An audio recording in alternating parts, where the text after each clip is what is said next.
o ganho que a gente gerou para aquele produtor fez com que aqui a gente tentasse materializar e testar isso via estrutura.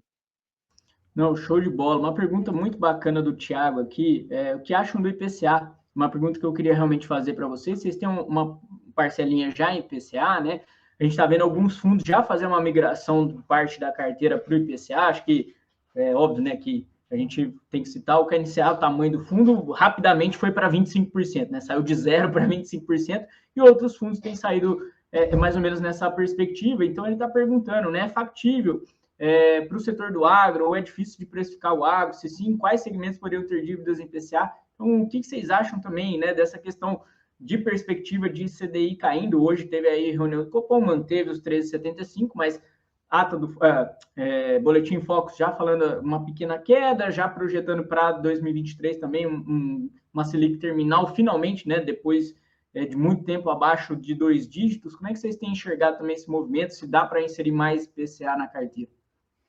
Acho que dá para inserir IPCA mais na carteira, mas a gente veio de dois. Vou contar um pouquinho da história da nossa análise sobre o IPCA, né? Então, a gente via muitas operações antes dessa movimentação grande que a gente teve nas NTNBs e essa volatilidade toda que a gente teve no CDI, que a operação NTNB+, pagava menos spread do que a CDI+, porque o mercado, lá atrás, principalmente na época dos fundos imobiliários bombando, captando horrores, queria IPCA pra caramba.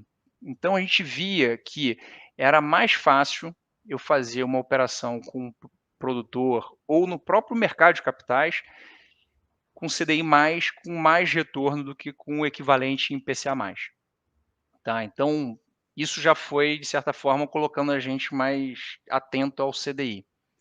Teve esse evento, que é raro, né? Tipo, a gente olhou de 2000 para agora, o IPCA e o CDI vão andando mais ou menos juntos, né? E o CDI meio que reativo ao IPCA de certa forma. Então, o que aconteceu em determinado momento? O IPCA explodiu e o CDI não acompanhou. Uhum. Então, quem estava em PCA ganhou muito dinheiro, quem estava em CDI ficou ali, putz, antes eu estivesse no CDI, no IPCA. Então, o que tende a acontecer agora, né? O Banco Central vigilante deve ficar lento na redução do CDI de tal maneira que ele fala, pô, o IPCA caiu, caiu mesmo. Ele vai ficar comportado? Então, nessa lentidão do Banco Central em reagir, é provável que essa curva que em determinado momento abriu em favor do IPCA fique aberta em relação ao CDI, né? Que aí até a coisa que o IPCA, não, vamos supor que CNTP nunca acontece, mas que o IPCA se manteve todo organizadinho e o CDI caiu para aqueles patamares que estão previstos no longo prazo na curva. Então aí eu chego lá, mas nesse meio do caminho o CDI ganha um pouco do IPCA, que estaria lá acomodadinho numa taxa relativamente baixa. Então a gente ainda acha que é cedo para fazer esse movimento para o IPCA.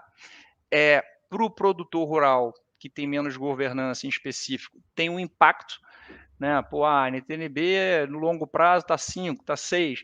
Você pega isso, soma 8, e fala, cara, eu não sei quanto vai ser o IPCA, mas isso aqui já está uma montanha. Então, prefiro correr o risco do CDI. Então, você tem uma questão também de apetite do lado de lá dos empresários e dos produtores. E na nossa visão macro aqui, esse momento aqui que provavelmente o CDI deve ganhar em relação ao IPCA ainda.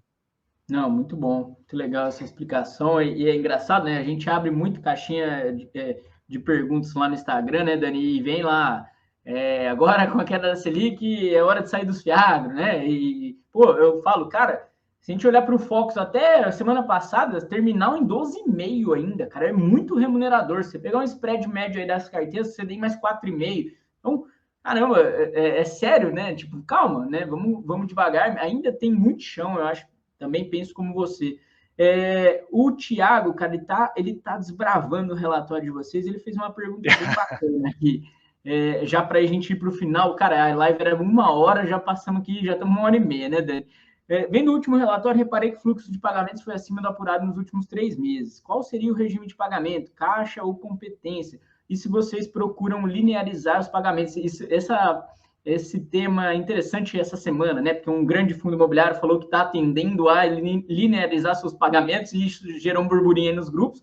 E aí ele está trazendo também aqui para o Fiagro de vocês. O que a gente viu, né? O mercado, de certa forma, estava muito acostumado com o fundo imobiliário, que você tem essa mensalidade, e o agro muitas vezes tem a sazonalidade. Então, é natural que você tenha um fluxo que não é 100% casado. Mas dentro do próprio arcabouço do que é o fundo imobiliário, você tem o contábil versus o financeiro, né? Então, o que a gente tomou como decisão, dado que haveria essa previsão dentro do instrumento, é que a gente fosse pelo contábil, não financeiro, que às vezes fica um pouco mais concentrado. No nosso caso agora, como eu acabei de falar de Nicodemos, que está lá escrito, é relevante, vai ter um pagamento importante já nos próximos dias, a gente tem o fluxo financeiro sendo descasado do contábil, e é isso que o Thiago analisou super bem aí nos nossos relatórios e viu que existia esse descasamento que se une e se fecha agora nesse mês, né?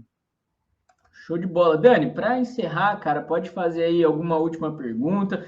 Queria até parabenizar já antecipado o pessoal, porque achei engraçado, assim, acho que uma das primeiras lives que a gente vê vários investidores conhecendo o fundo e falando, poxa, estou impressionado com o time de gestão, vou conhecer mais, vou estudar mais, então parabéns aí, vocês, eu brinco, né, Dani, lá no começo da live a gente costuma fazer uma pergunta merchan, né, falou, oh, tem 2, 3 minutinhos aí para você fazer o merchan do fundo, nem precisou, né, realmente nas perguntas, vocês foram muito incisivos e mostraram bastante conhecimento. Parabéns novamente. Dani. Show de bola, pessoal. Realmente parabenizar mesmo, assim. Eu acho que, né, a gente vê até pelos comentários que o pessoal gostou muito.